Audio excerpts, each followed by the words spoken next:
So, I don't even know how I exactly want to start this video. I've been thinking about making this video for so long, bro. For so long. And here I am. So basically, I just want this video to be kind of like an introduction to who I am, what I've been up to, what I plan on doing, who I plan to become, and who I was. I think I just repeated myself. Anyway, just want to tell you my story, essentially. So, my name is Denzel Daniels, and I'm 20 years old. And, oh man, I guess I should just start by saying that people used to ask me all the time.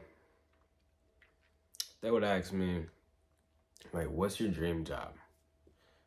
You know, like growing up, what do you want to do?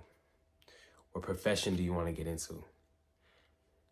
And back then, I never really had an answer because I always kind of thought differently. Like, people would tell me that I have to have a dream job, but I never wanted a job to begin with. And I used to think to myself that I was probably just being like lazy, or like I just don't know it yet. Or one day I'm gonna wake up and I'm gonna want to be a plumber so bad or something. But like, no, my whole life, I never really had like a passionate job I wanted to get into. Even now, I don't have a job I want to get into. Never.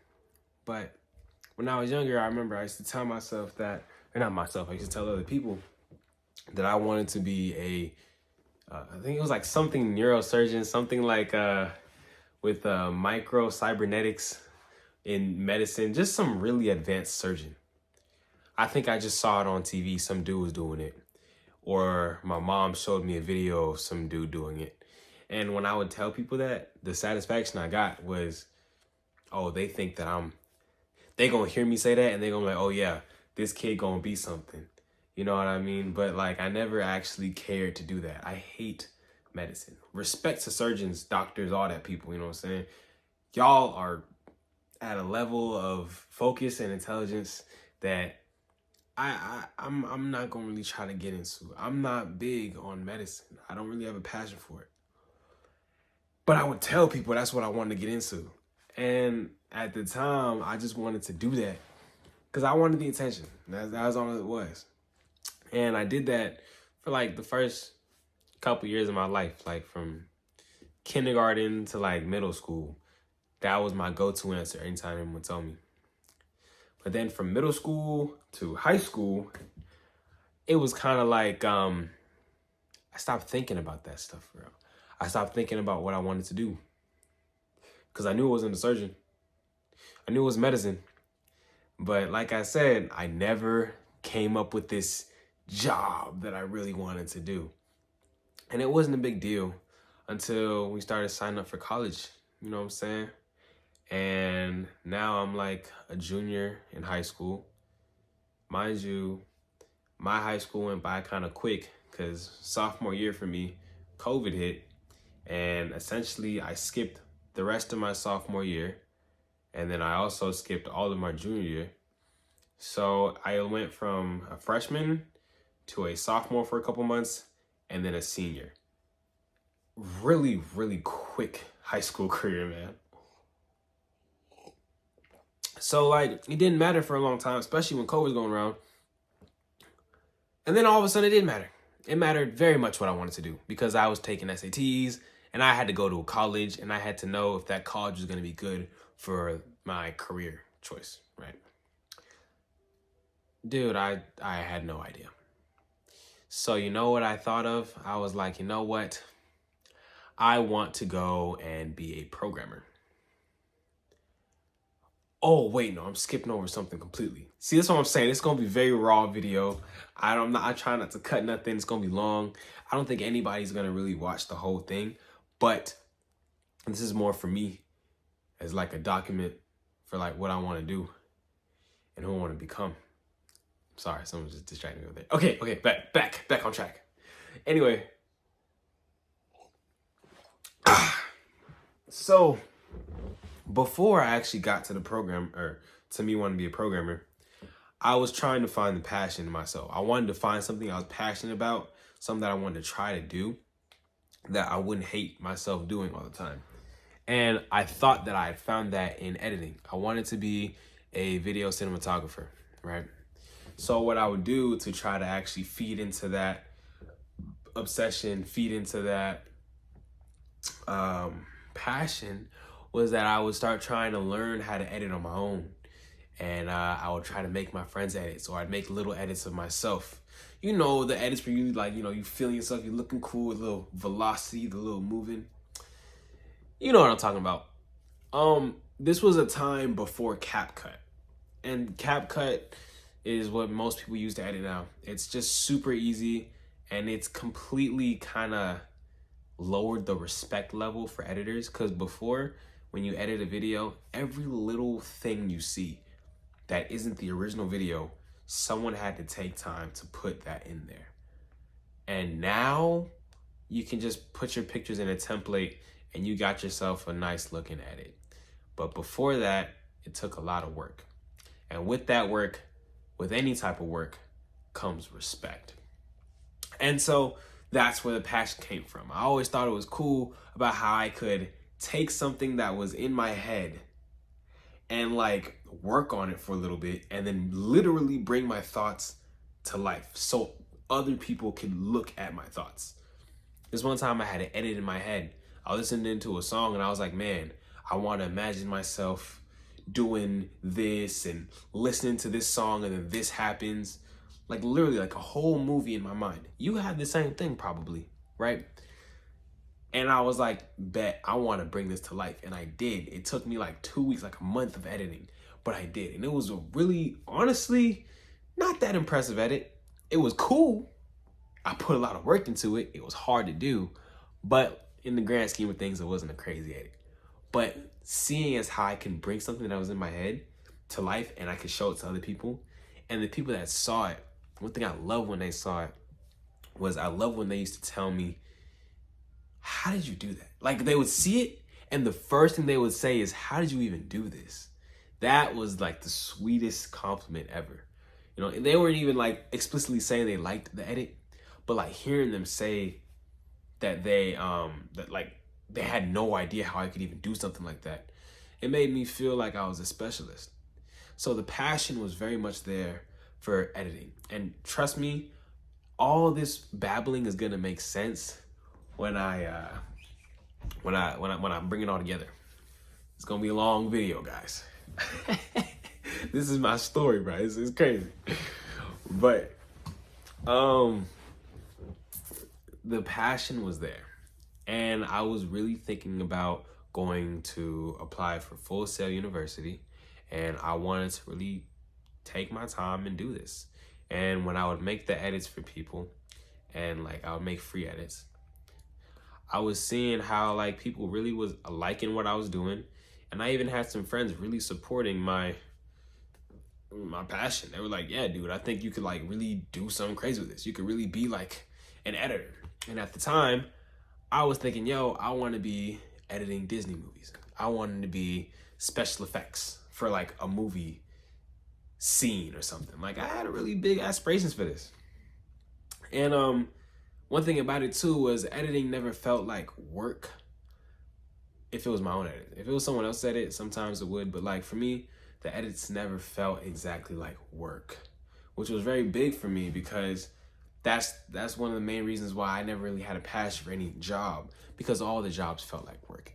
Even the things I was passionate about, to an extent, felt like work. Anything that wasn't me doing absolutely nothing was work. And that's a bad thing, but we're gonna get into that later. We're gonna get into that later. But yeah, but what kind of turned me away from video editing, the reason why now I'm not even trying to look at any edits, is, well, I started to try to monetize it. After getting my name out there a little bit, people knew I was a good editor. People respected my edits and people wanted some. And I was like, you know what? I want to charge for this because it takes a lot of time And I think I'm providing a service to these people. You know what I'm saying? Like, they want some, and like, they can't get it from anywhere else. No one else is gonna do them a personalized edit like me. So I wanted to charge, and I was charging very little, bro. $5 per edit, completely customized to what you wanted. All you had to do is be able to explain it to me. And despite me putting all my work and effort in, despite them loving it so much, despite all my passion, $5 was too high of a price tag. Nobody wanted to buy it. They would be interested in the edit, and I tell them it's $5, and they'd be like, nah, I'm cool.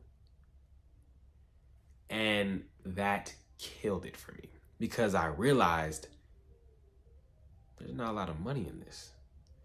And that's when I knew that passion wasn't enough for me. Money was really what made the passion. Because as soon as I figured out I wasn't going to be able to make money off of this, and I was thinking about, and I started doing my research on video editors and video cinematographers, they were making like $30,000, $40,000.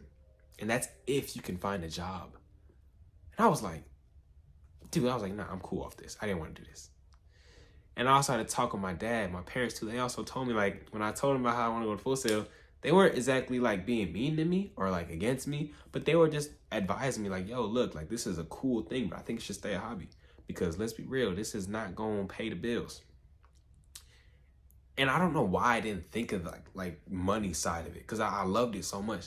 I didn't think of the money side of it. But like, looking at it now, or like looking at it when I had that conversation and had those epiphanies, I realized to myself, yeah, dude, I don't really think I should, I don't think I should be doing this. I don't want to do this. And before that, I would be editing a video every day for multiple hours a day.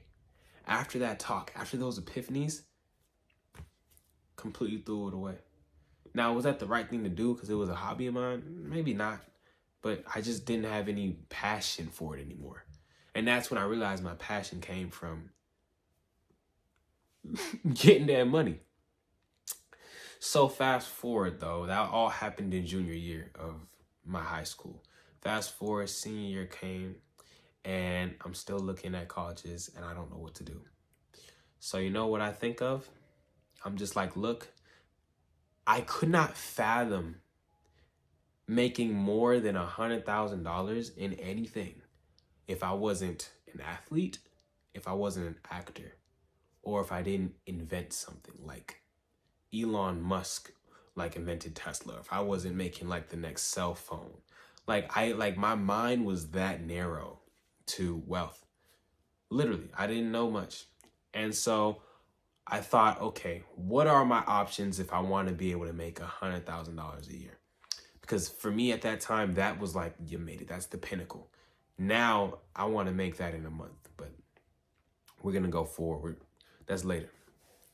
But anyway, at the time, I want to look at my options, and my options were very limited. Jobs that would pay $100K, I didn't want to go into medicine. I already knew that. Didn't want to be a doctor because I was like, dude, I don't want to spend all that time in a hospital just to get paid just so I could go be in a hospital. Like, no, if I'm going to get paid, I want to be able to do what I want. I want to enjoy my time. I want to do the money. So I went completely money focused. And I went into a point where like, I didn't care what the job was. I didn't want to be a lawyer because that was way too much schooling for me. And it just didn't really sound interesting. But programming, coding, that's what everyone keeps telling me. And it goes back to the first job that I wanted, neurosurgeon, right? My phone died. Bro, I'm lying. Why did I just lie? My phone didn't die. It said my storage was full. Anyway, like I said, it goes back to the first thing that I was talking about. My first job that I wanted, being a neurosurgeon. I wanted to have the... Let me get a sip of my water. I wanted to have the... Bro, I'm brain farting.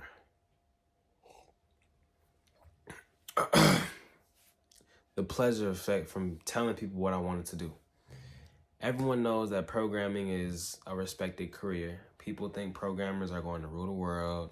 You know, coding is the future. And I mean, they're right. It is. Like, software development, that's huge. Money is there. You know what I'm saying?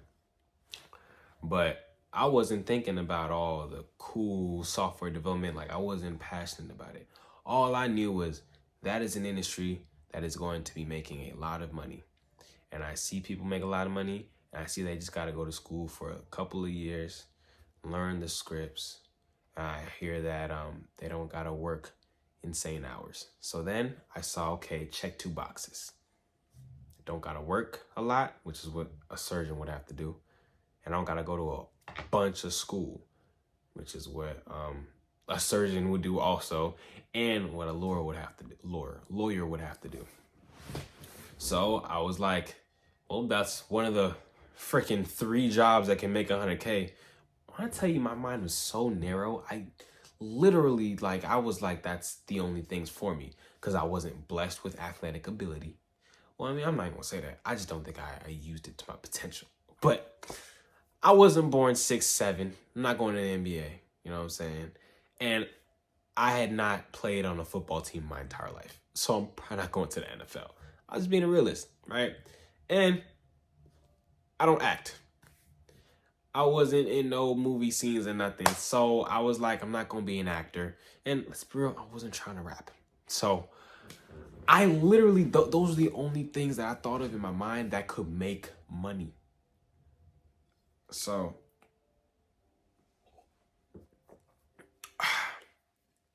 basically, catch my train of thought. So basically, that's what I decide I'm gonna put my focus on.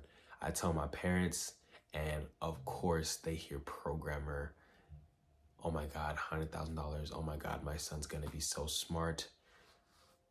Yeah. So I tell them, and they're all proud of me. And that's my focus, computer science. That's what I want to get into. So I started looking at colleges that I could apply to for computer science. And the college that I first wanted to go to was Georgia Tech. So I went and I actually practiced my SATs a lot, because I'm actually kind of a smart kid, not gonna lie. So I practiced my SATs. I was diligent. Every Saturday for like 2 months straight, I took an SAT. Yes, like a practice SAT, like a whole 4-hour practice SAT. Yes. Me and my dad set it up. You know what I'm saying? I ain't gonna lie. My dad really took care of me, because he made sure that it wasn't all work. He rewarded me every time I did it, every time I was practicing. I would literally practice during the week for the SAT. Then on the Saturday, I would take the practice, and it would like give you a score. And like I could see like visual progress of me getting better and better and better at taking it. My highest practice one was like a 1270, right? And so when the real one came around, I had one shot, and all my practice did pay off. I ended up getting an 1180. I was really gunning for a 1200 because the colleges that I wanted had a minimum of 1200 SAT, like Georgia Tech. But I thought, maybe with my GPA, and since I was 20 points off from a 1200, I was like, man, they might as well just give it to me. I really thought I was going to get into Georgia Tech. I applied. They denied me. That was a heartbreak. Georgia Tech would have been a great school because, they got a great computer science program over there. Good for programming. And I didn't get it. So I didn't have a lot of time left. And I had an 1180 SAT score. So I knew any other college I applied to, I was going to get it. Unless they were like Ivy League, I was 100% going to get it. So I wasn't worried about it, but I just still had to make sure it was going to be a good college. And I was in Georgia. I was in a town called Hinesville. I wanted to get out of that town. So I wanted to go far away. I wanted to go to Atlanta. I love the city of Atlanta. I love Atlanta so much. To this day, I love Atlanta. I get emotional talking about Atlanta. That's how much I love that city. You ask me why. Ask me why. I don't know. I just feel like I'm supposed to be there. And I'm going to go back. But that's for later. Anyway, so yeah. That's the school I ended up going to. I ended up going to Kennesaw State University. I apply, I get accepted, no surprise there, and I go there for their computer science program. I looked it up. I think they were number 7 or something in Georgia for computer science school. It was something. Like, they were pretty high up there, so that's why I chose that school. Anyway, I get up there, and I started taking my classes my first semester, and I'm not gonna lie, I was kind of depressed because because I've never I've never always, like I said, I never wanted a job. Like, I never was like big on like a dream job. And I knew that if I did good in school and did my programming, like, yeah, I'll get the job, or, you know what I'm saying, maybe get that 100K salary. But like, it just, it didn't feel like that was it. Like, that didn't feel good. I didn't think about that stuff and was like, I can't wait to get that salary. Can't wait to get this job. Can't do these classes. It was more just like gotta do these classes. Gotta get this job. Because I didn't think there was any other path for me. And so I'm not gonna say I'm depressed, because I wasn't like that sad. Like, I was fine. Like, my life could be a lot worse, bro. But like, there was no drive. There was no appreciation for future. I wake up every day and like, because of that mindset that I have, like, dude, I'm just gonna go and do this class, get this job, do this career. My mind wasn't in a good place. I didn't want to work hard. Whenever I felt like there was something I could do that was a little bit more fun, I would want to do that. And that's why in my first semester of college, I failed 2 classes, bro. And surprise, surprise, they were the coding classes. Sorry, that's my brother's dog. Okay, hold on. Like I was getting to, surprise, surprise, those were the coding classes. The 2 classes I failed were the coding classes. And it's because, like, I went in there, and when I tell you I had no affinity, 0 affinity for coding. All of my peers, everyone in the room, remember, like I said, I'm not a dumb guy, all right? I'm not a dumb guy at all. But when I walked into that coding classroom, I wasn't just dumb. I was retarded, dude. It was like they were just teaching the most basic stuff, for them at least. And everyone in the class was just like flying through it. They know everything. It got to a point where the teacher himself was skipping stuff because he was like, yeah, I mean, y'all already know this. Y'all know this. Y'all know this. Me, the whole time, I'm struggling with every single topic. I didn't understand anything. Every homework that I got, I swear, I would copy and paste homework. I would literally copy homework from a classmate of mine and still get it wrong. And no, not because I got caught cheating or something. No. It was just my stuff was actually wrong. Somehow, even though it was the exact same script that I would copy.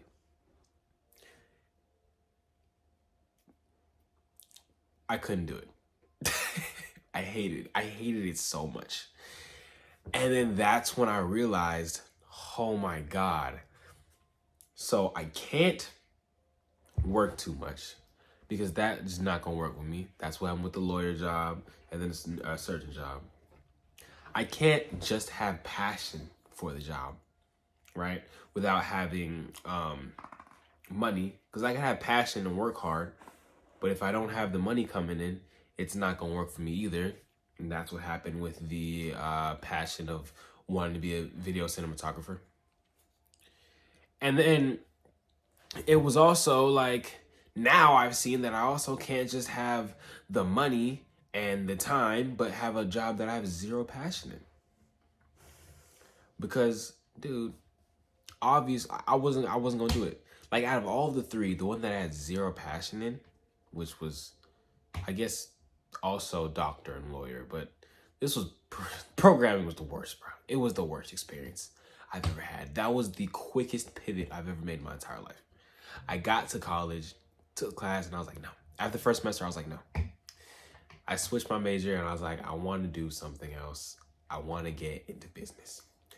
Because I was thinking, I'm like, what can give me time what can get me paid and what do I not hate? Like, what can I at least like a little bit? And my dad was in finance, and I've always loved the art of how money moves, the science of how money moves, you know, banks and stuff like that. I don't know the specifics, but like, I was like, you know what? Y'all, I'm sorry. It keeps telling me that my storage is full because I'm recording on 4K 60 frames per second. I brought it down to HD 30 frames per second. I personally don't see a difference. Anyway. But yeah, I said I want to learn more about finance. I want to get deeper into that. And so that's exactly what I did. I got deeper into it, man. And I wanted to pursue that route. But, you know, I didn't really even act on it too much until I had a very big thing happen to me. A big thing in my life that changed the trajectory of my thinking. It grew me up a lot. And it really helped me to break out of my very linear mindset. Now, this big thing that I'm talking about that happened is, sorry, y'all.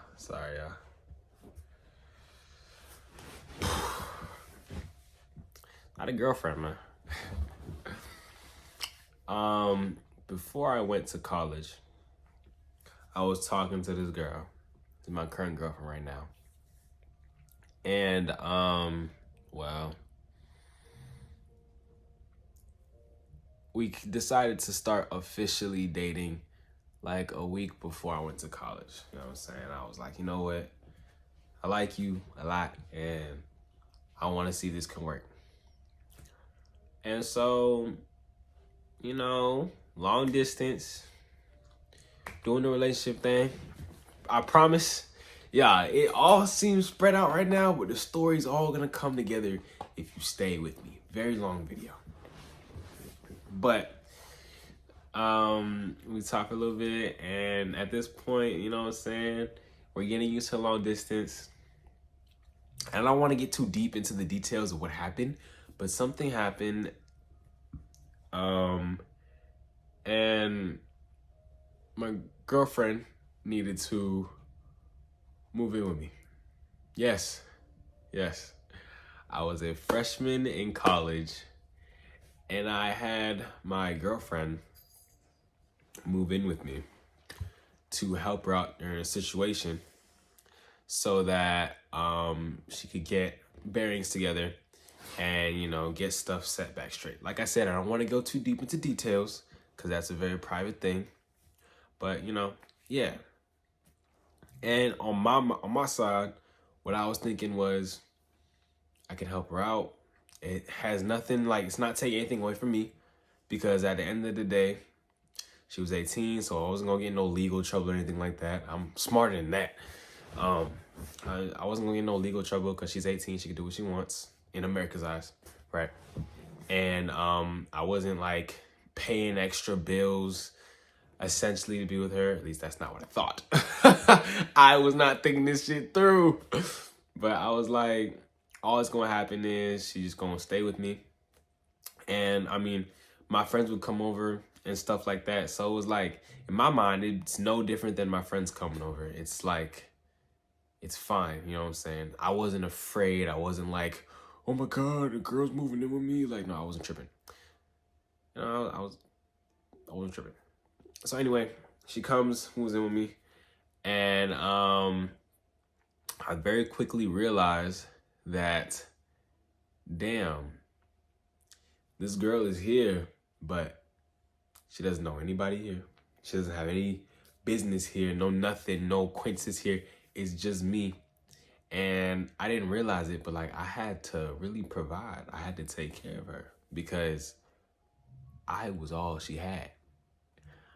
And mind you, I'm just a nigga that I just graduated high school. I just came into college. I just started living by myself for the first time for like 2 months, 3 months. I've been living by myself. That was very fresh to life, okay? To some people, I still hadn't even started life. And now I am responsible for another person. Dude, that was quite the realization. I had to grow up fast, okay? I started to realize, damn, I don't got a lot of money to do anything. I had just enough to feed us the bare minimum. And we had she's a great woman. Not was, because she's still my girlfriend, but she's a great woman, man. A great woman, and very down to earth, and she was very appreciative of everything, and she made it so easy. I made it more hard on myself, honestly. She did not need a lot. She did not want a lot. She was okay with doing the bare minimum with me, just being there with me, watch TV with me. She don't even go on no dates. She ain't had to go eat at no fancy restaurant. She ain't want to go do shopping. All she wanted was the opportunity to get her bearings straight and to be with me. And so that's how we lived for a couple months, man. We tried to really make it work. I mean, we would download food apps. She downloaded food apps because she didn't have a job. She had no money.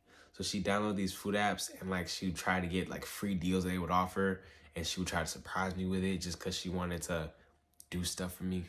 Like, wow.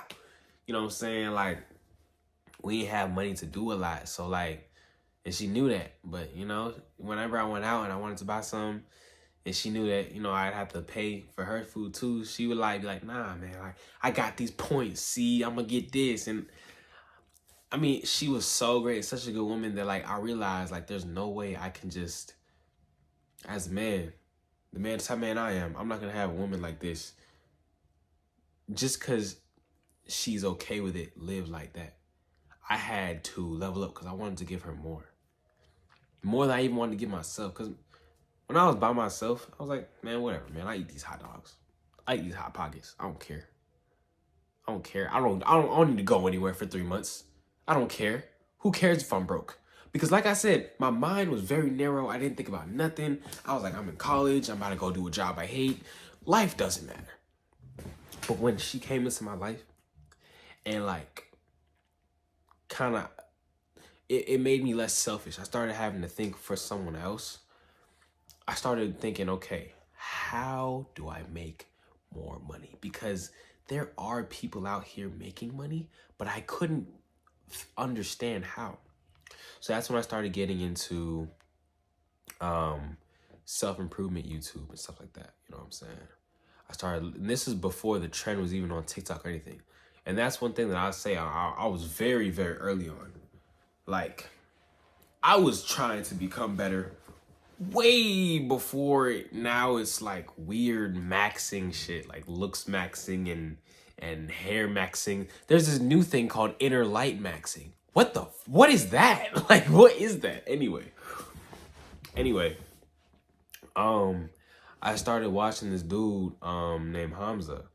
Now, if you do already know who he is, you know that he's very iffy. He's a very iffy individual.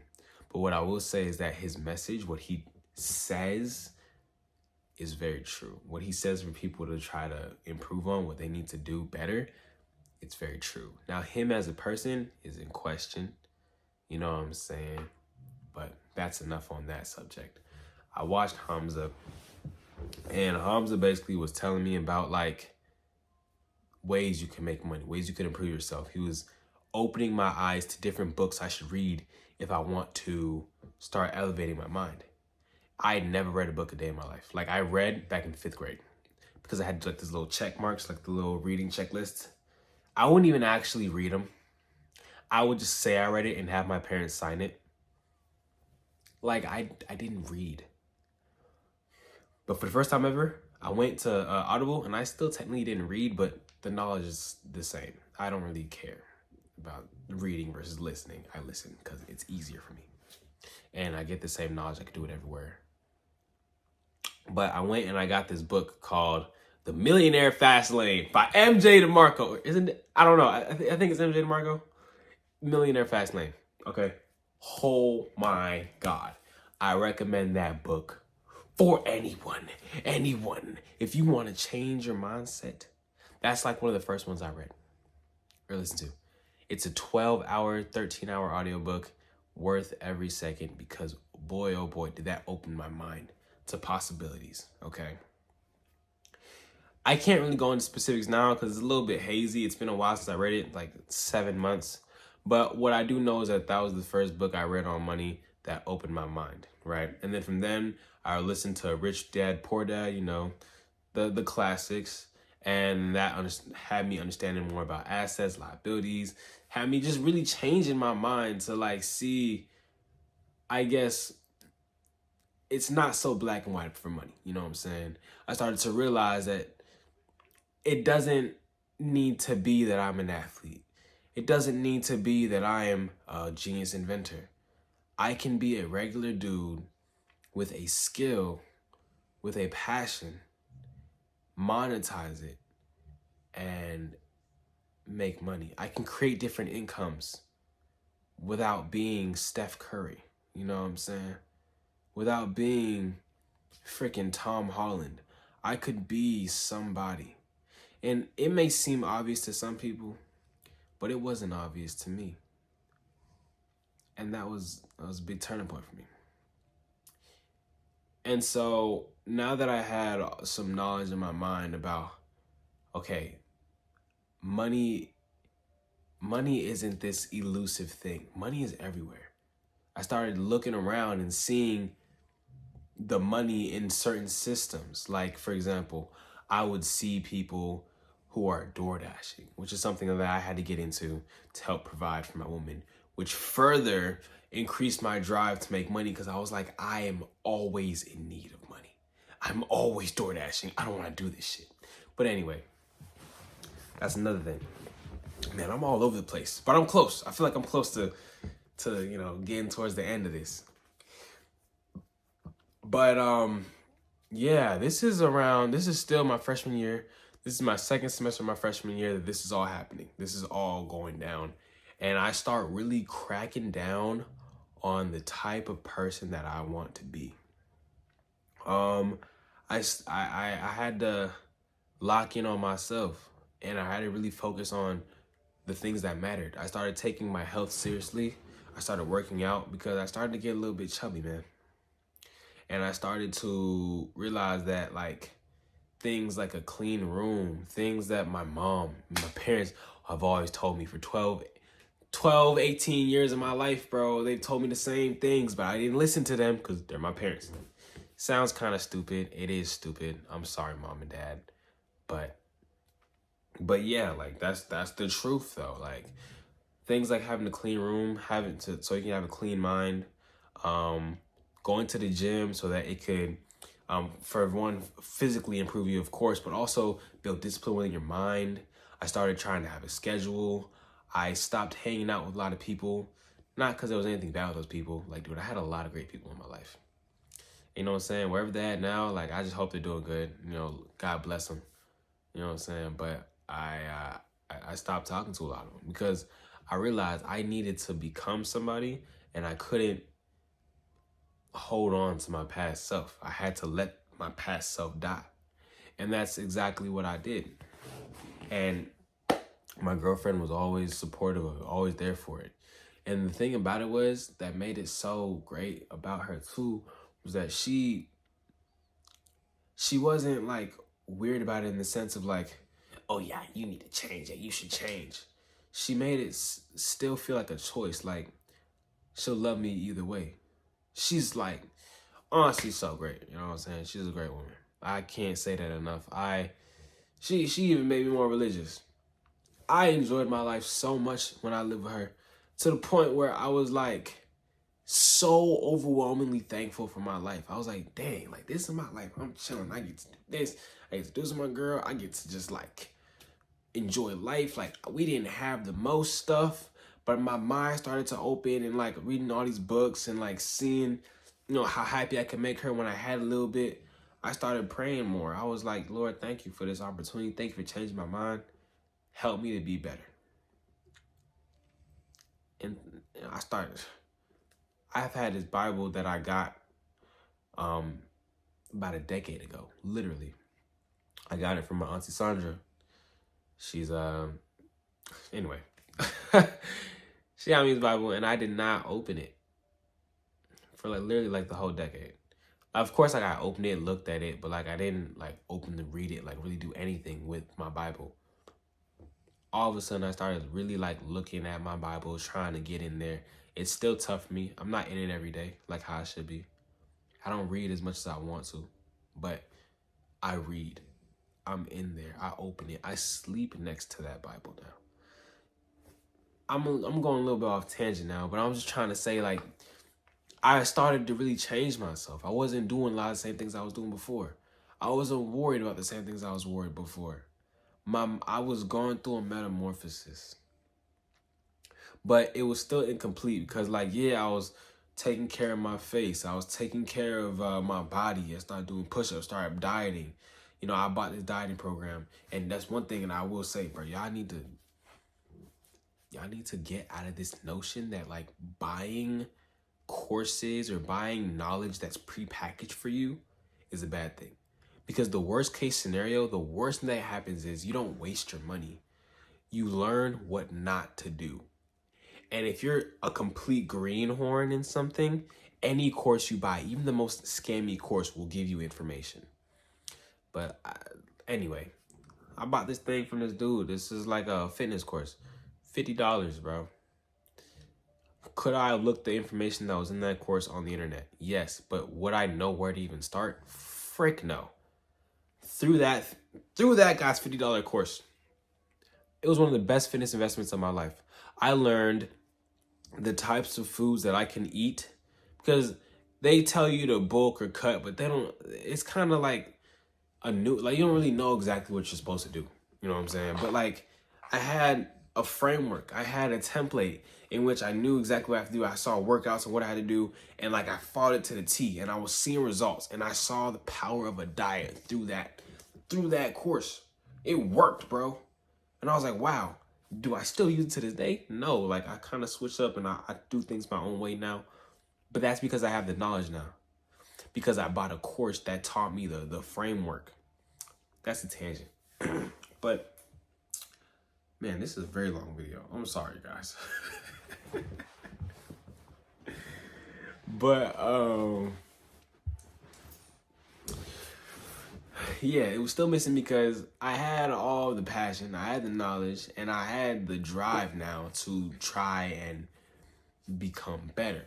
Because now I knew that money was not limited to those three types of people, and I knew that I can make a lot of money at a young age. I don't need to wait till I'm 40, 50 years old. I knew I could do it. I just needed a vehicle. And then that's when I started looking at like different side hustles to make just $100 a week, because I wanted to replace DoorDash. I was DoorDashing all the time. I didn't have a real job. Well, I did, but school and the job, it wasn't going together. So I had to get something that I could create my own schedule with, and that was DoorDash.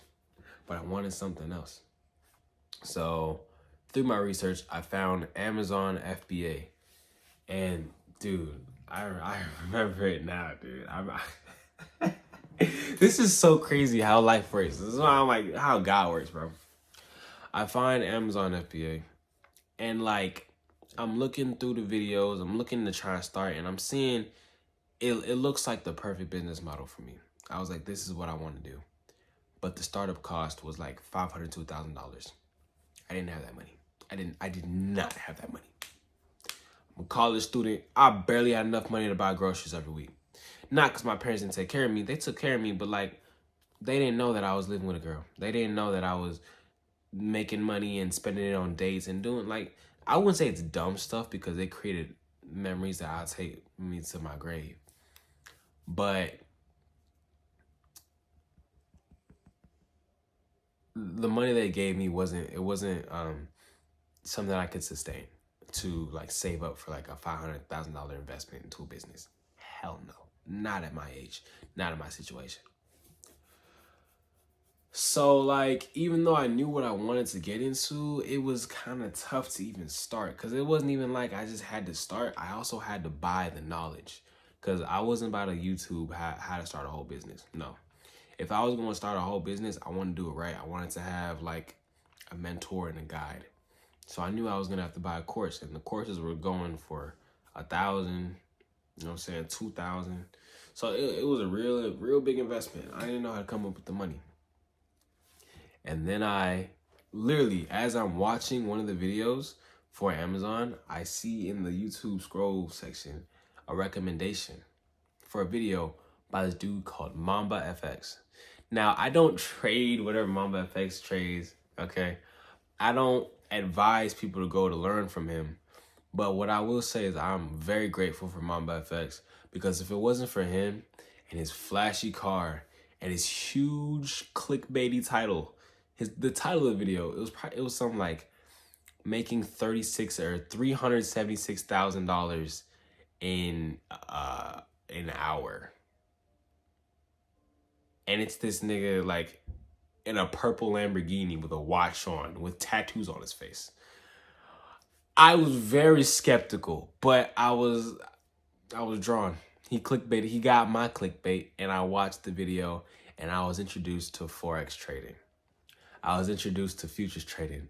I was introduced to the markets, man. To the markets. And that's where my fixation came. For the next year, I knew what I wanted to do. For the next 2 years, for the rest of my life, I was like, I wanted to get into this. Because I'd finally found something that I could start learning right away that checked all the boxes for me. When you trade, if you don't know what trading is, you gotta look it up. But just trading, you can look up the dude, Mamba FX. He's still there. I don't watch it no more, but it was because of him that I was able to even start learning about trading. Because if it wasn't seeing that clickbaity title, I wouldn't have cared. Anyway, time. I wake up and I trade for like 1-2 hours a day, and that's my work day, and I could do that once a week and still make thousands. Time was there. The make thousands. When it comes to trading, there was no limit on how much you could make. You could literally make literal infinite amount of money if you just know what you're doing. So the money was there.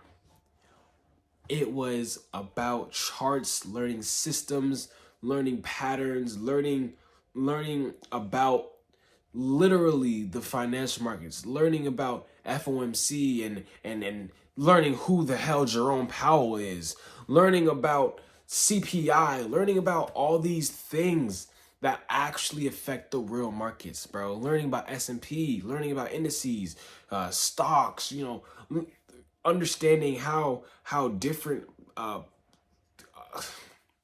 different currencies go against each other and make it was interesting. I had a passion for it. For the first time in my life, I had found something that checked all 3 boxes. And a secret 4th box.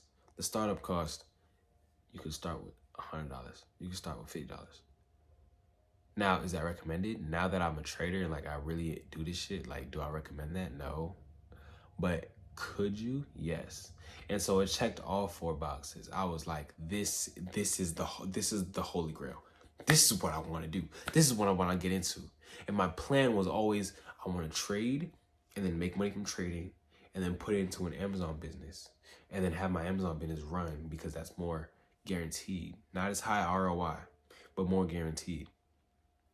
And then if I get some money from there, I could put it back into trading and just keep doing that until I get so much money that I can then branch off into more high ticket businesses. That's where my mind was going when I started learning about trading. And that is for sure where it went. That's what I started doing. I started learning only about trading. I would sit in my room for 6 to 12 hours every day, absorbing content. And it felt like it was the perfect time for me to get into it. Like I was meant to do it. Because as soon as I started trying to learn how to trade, this one dude, his name is TJR Trades. TJR comes out saying, hey, I'm a successful trader. I do all this. And he had the receipts to prove it too. He really is a successful trader. And he was like, look, I'm going to teach everything I know. I'm going to give you guys all the basics in the most simplest form possible, in the way that I needed it when I was a trader. And I'm going to give it you all for free on YouTube. And I'm going to post every day. So it was like, I don't know, I felt like God was talking to me. I was like, yo, what? As soon as I started trading, some dude says, I'm going to come out with a free course. And not just some dude, it was like the best dude I could ever learn from because he broke it down so simply. I really understood trading from this dude. I had a head start above head starts, bro. And then, bro, even crazier. When I was in college, my roommate, this dude was like 30 something. I live off campus. I wasn't on campus. So like my roommates were grown people, okay? And my roommate was actually a trader too. And I never spoke to him the whole time I was there. It was always, hey, hi. Soon as I start trading, I go out to like the main area. There's like the kitchen and we have our rooms are separated. That's how like my off-campus housing was like. I come out. As soon as I figure out, the next day I come out into the, whatchamacallit, in the common area, and I see he's on his computer on a chart.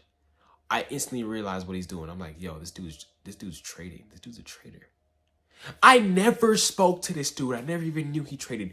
We'd been living with each other for months. And then as soon as I figure out about trading, I figure out this dude's a trader too. And then he also helped me set up like a lot of the things that you can't find on YouTube for real, because it's like kind of just common sense. Now looking back, those were all common sense questions I was asking. But he helped me set up perfectly.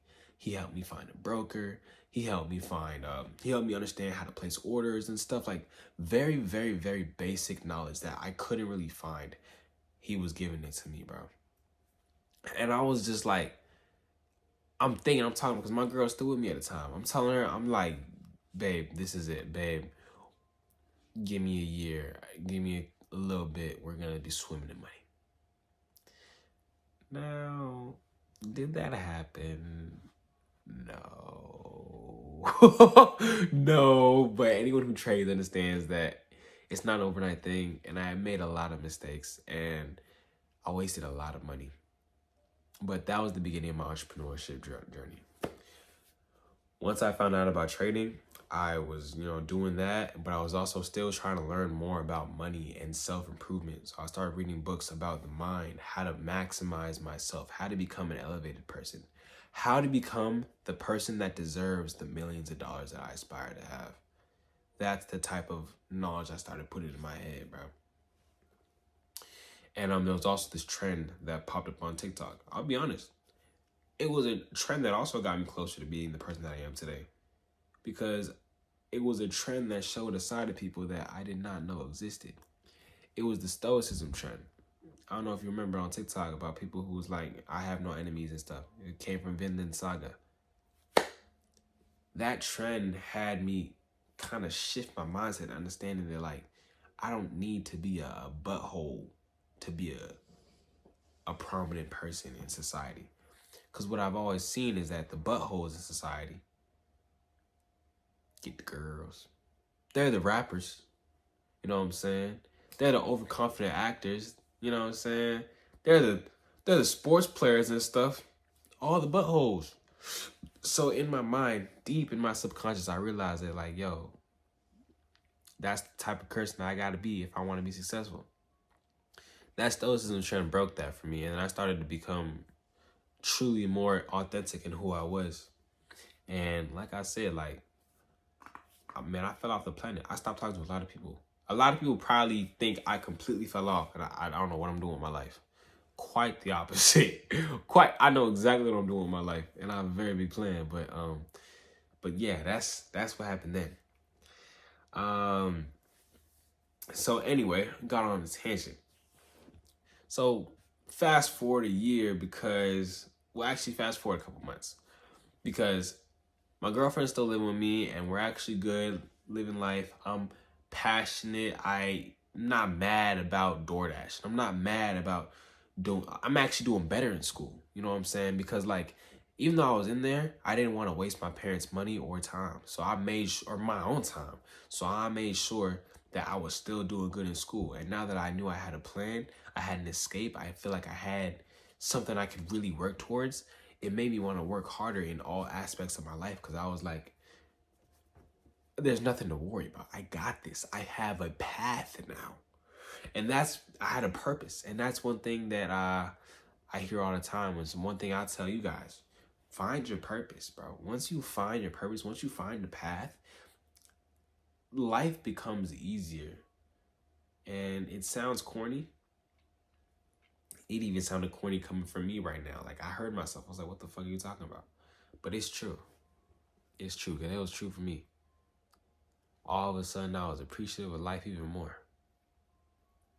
Because I knew, I was like, oh my God, if I just stick to this for a little bit longer, who knows where I'll be in life?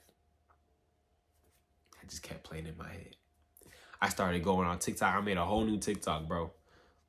And I made sure that my TikTok was curated to only show me motivational videos.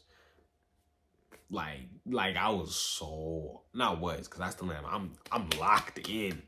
My whole person changed. But you know, we go back home for summer because you know my semester's over, so we go back home for summer, and you know, my girl goes back home as well, and like her problem been solved, and so that also made me feel very good about myself because like she was able to get her issue solved, and now everything was cool, but she had to go back with her family, which is understandable. I mean, when I first brought her with me, I didn't expect her to even stay that long anyway. But I fell in love with love. I fell in love with the process. I fell in love with what I was doing. So having her leave, it kind of put a dent in my whole purpose, my whole drive, because she was a part of it, bro. And she's not dead or anything. We're still on the phone all the time. But, you know, being with her was a really big motivator for me. So when I lost that, I had to find myself again, find that drive again to like really go as hard as I was going before. And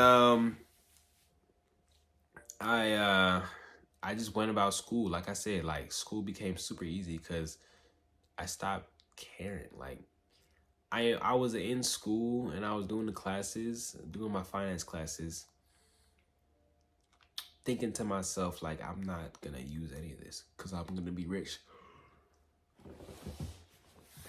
from trading. I'm going to be rich from something else.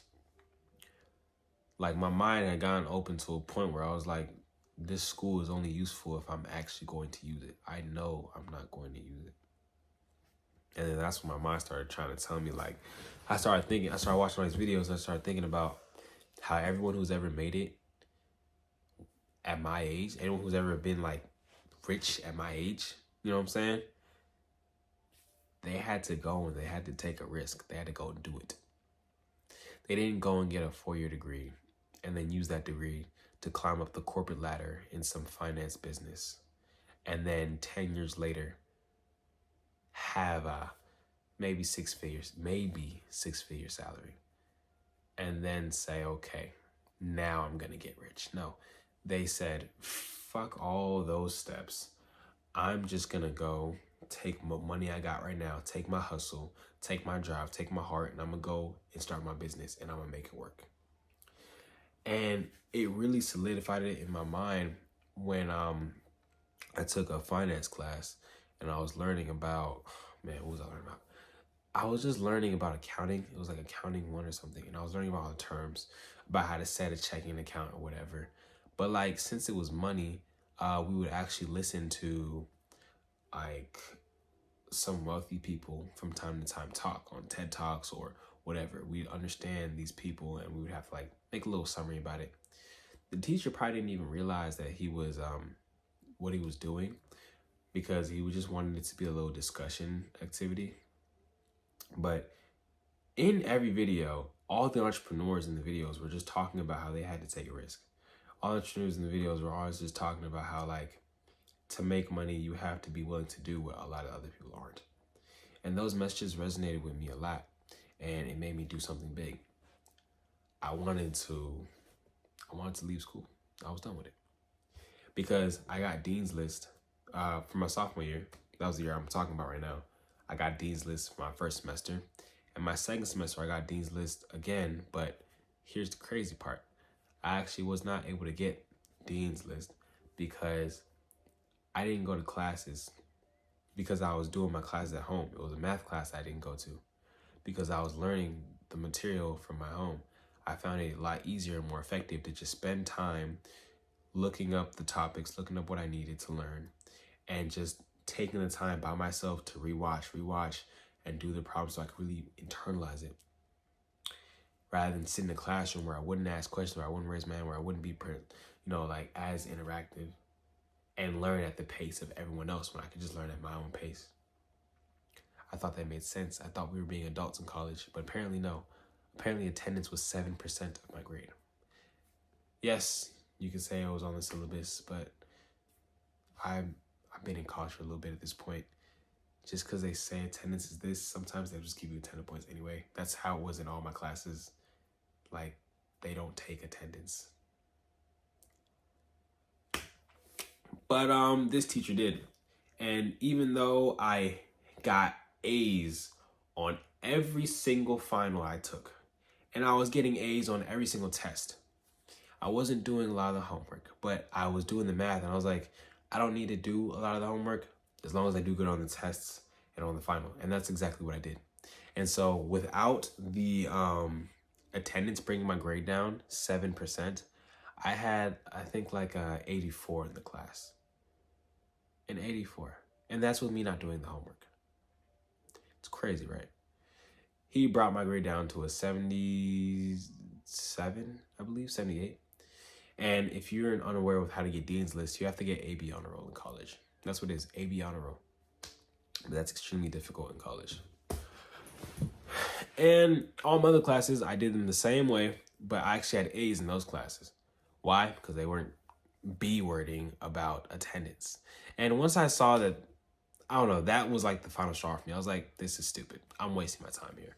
I'm obviously doing good. I'm able to teach myself. I literally did not have a professor the entire semester. I was by myself, just learning about trading, door dashing, and then doing school as a side hustle.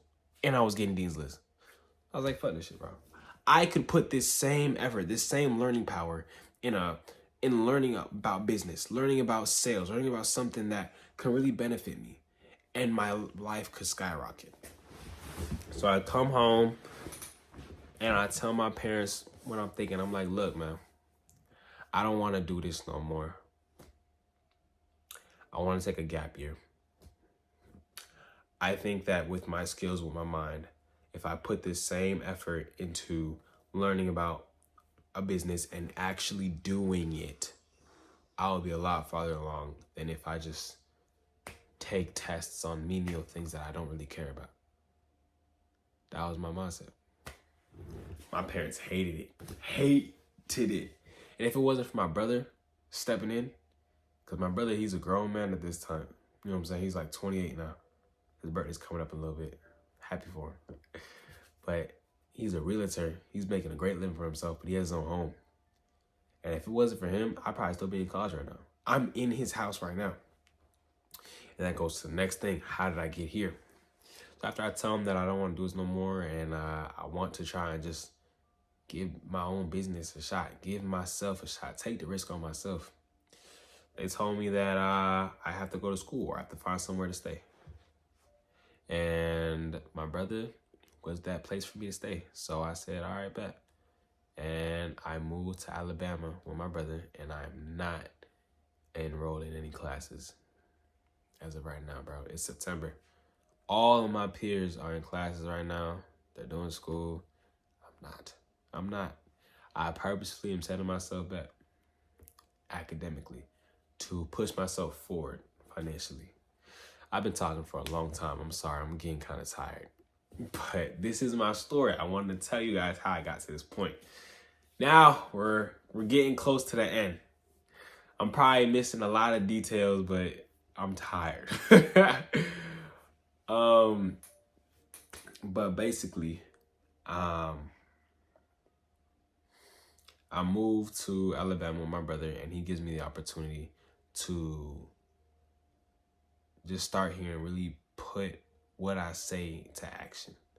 So now the pressure is on. The pressure is on me. My girlfriend's with her family. We're still talking all the time. So if you're wondering what happened to her, she's still good. We still good. But now the pressure's on me to make something of my life. And I told my parents that I'm taking a gap. I told them if I don't have any type of like progress, or I don't have any type of like feasible proof that I can really do this on my own, I'll go back to college and I'll finish it. Because at the end of the day, my parents spent a lot of money just to get me through those first 2 years. And I don't want to waste their money. So I told them that deal. So right now I'm on a time clock. I got 1 year to make something shake. And my brother, man, bless his soul, bro, he's been helping me out, trying to get me into certain jobs, get me certain places with the people that he knows. And I actually landed a job as a roofing salesman. Now, you can look up yourself how much roofing salesmen make on average. Roofing sales is a grown man job, bro. That's grown man money. All of my peers at my roofing job are 6 figures. 6-figure men. I skipped the whole process, and that's what I'm talking about. Knowing about where to go and what to do can put you in these great situations.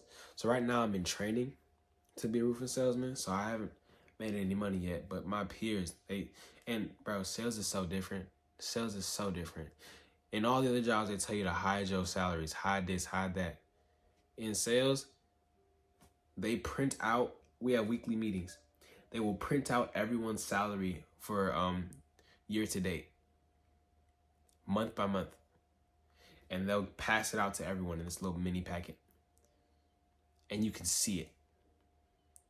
That's different. That's how people who have money think. They're not trying to hide their money, bro. So I can see with my own 2 eyes who is making it and who's not doing nothing. Because sales is a commission job. You don't get paid by the hour. And that's good because I don't want to do that. If I'm getting paid by the hour, that means I have to work a lot to get a lot. If I get paid by commission, I just have to work good to get paid a lot. Very different. I loved that. Anyway, so yeah, bro. If I just do what I gotta do, this job that I'm in could be a 6-figure job. And that is something that people go to years of school for. People have to work up the corporate ladders for. And here I am, 20 years old, with already a job that's like that. That's beautiful, right? Exactly. It's crazy. And I would not be in this position if I didn't know that sales was powerful. If I didn't tell my brother specifically, hey, I want to get into sales. I want to do sales. That he wouldn't have known to like look for the right people for me. So that I could go to that interview, knock that interview at the park. Because, bro, when you're an entrepreneur at heart, other people can see it. Other people can smell it, especially other entrepreneurs. So like that interview was the easiest I've ever been in. Because I could talk about things with them that I could not talk to about with your average employer. I'll tell you this right now. If you're trying to get a job like a regular job and you're an entrepreneur spirit, do not show your employer that. Because I've been denied many jobs just because I've literally threatened the employers by showing them my entrepreneur spirit.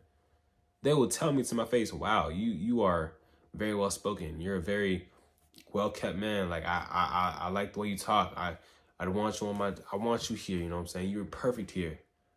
But when I hear you talking about you want to start a business and we love entrepreneurs, we love them, but we want someone who is more focused and they're gonna have their mind set more on this business, and we just don't think that you're gonna be putting us first. Like, dude, what? That's what one interview told me. When I was interviewing for the real estate firm with my brother, I was interviewing to be basically an errand boy for them. They wanted me to commit to being an errand boy. Like, they didn't want me to talk about my own ventures. They didn't want me to talk about myself. They wanted me to be like, oh man, I've always loved to do chores for people. And that's the type of people I didn't want to be around anymore. Like that's what I was talking about, bro. But let me not get too deep on that, because you know what I'm saying. Who knows who gonna see this video? I ain't trying to say too much. But anyway, Them salespeople, they love hearing that stuff. And they will tell me the same things that I'm telling you. And that's when I knew I was in the right place. Because they're telling me this stuff and they make 3 times as much as a great salary in America. The person who interviewed me was someone who was making $300,000 a year. That's who interviewed me, bro. That's who I was talking. That's the person who said he liked me. That's the person who said I was gonna be perfect here. The real wealth, bro. And that's not even real wealth yet. I'm not even gonna say real wealth because in the grand scheme of like how I understand money now, $300K a year, man, you're chump change, bro. That is nothing. Like I'm trying to make $100K a month. By the time I'm 25, that should be knocked out the park, bro. I should be and hit that. But that was one thing. So anyway, I got the sales job. And that's just one thing I got going for myself ever since I moved here. I also put my heart and soul into really trying to make Amazon work. I bought a $500 course. People probably, damn, you bought a course? Yes, I did. And guess what? I have sales in the Amazon business right now. It's up and running right now. I need more money to put into my business so that I can get it out. But I put money into the business, even though I spent $500. I spent a lot of time trying to get it started, bro. It took me 7 months to get even my account to be ready to list products, not sell, just to list them, dude. I had to go through a lot of hoops trying to understand how to get permissions to sell brands, bro. Verification on Amazon took like 4 months. Like, it's been a long and tedious process, dude. But I finally got it up and running now. And I'm seeing sales. I think I just got 2 more. If I check, I think I just got 2 more, bro. That's what I was seeing. Like, I'm really doing it. And that's where I'm at now. Now, there's probably a lot of story that I missed out. The beginning was very detailed because I wasn't tired. But I might make a part 2 to explain the second part better. But yeah, that's really where I'm at right now, dude. And also, I almost forgot to say, this one's a little more iffy because I messed it up. But when it comes to trading, I got funded $50,000. If you understand trading lingo, you understand funding and like prop firms. I traded with Top Step, and for a long time, I was failing, bro. Failing. Couldn't get trading right, but I locked in. I understood what my strategy was, what my model was that worked for me. And I actually got funded $50,000. I have a certificate I can show you and everything. I might show that in another video, or I might edit it in this video. But I got funded too. I ended up blowing the account because, if I'm being honest, I'm not even gonna try to say like, oh, I wasn't trading right, I was over leveraged. No, like I genuinely did everything I was supposed to do right. But I just had a bad month and I blew the account. And it was sad, really sad. But I got funded. And then since I blew the account, I've been putting my funds more towards other things like Amazon and trying to make sure I got nice clothes for my interviews and stuff. So I haven't had a lot of time to reinvest back into trading because, trading, you spend a lot of money on them challenges, spend a lot of money on activation fees and stuff like that. But yeah, once I start making money from sales, which should be very soon, I'm going to be documenting that on this channel as well. I'm going to be able to start pushing out more through my Amazon business, start making more sales. Then I'll also be able to push out more through my trading business and see that take off as well. And then just like that, I'm planning by December, I want to have 3 incomes. Trading, Amazon, because I already have Amazon and I have my sales job. So that's 2 incomes already. 2 incomes. There's a lot of adults who don't have 2 incomes. And I'm going to have 3 by my birthday at 20 years old, bro. Well, technically, if it hits my birthday, 21. But 21, that's what I'm saying. Like, you got to aim higher, man. Like, a long time ago, I said, 100K a year was top tier. Now I'm trying to make maybe 50 million a year. That's my goal, bro. I want to make 50 million a year. But even then, I'm like, dude, like, once I get up to them numbers, it'll be kind of, I fear that the money that I make in that point in time will become more of a hassle to just manage it than it is to have it. So I might aim a little bit lower, like maybe like 10, 15 mil. But I know for a fact I want to be making $100,000 a month minimum. That's my minimum now. But enough yapping, enough of my goals. But that's what I want to have by the end of the year. This is my story of how I got to who I am now and what I've been doing since, since college. Since I disappeared from all social media, man. I went locked in. Like, I know a lot of people probably don't even know I exist no more. But wherever they are, man, I hope y'all doing good. I hope you guys are also on your grind. And anyone who made it to the end of this video, dude, if anybody, write in the dude, nobody made it. Write in the comments, Batman gang. That's stupid. Cash money. If you made it to the end of the video, put in the comment cash money. If I see any cash monies in the comments, I'm gonna lose my mind because I'll feel so honored that you listened to my whole story, bro. Like, that's crazy. But anyway, love y'all. Stay blessed. Thank you for staying around for my story. Peace. I'm gonna update you.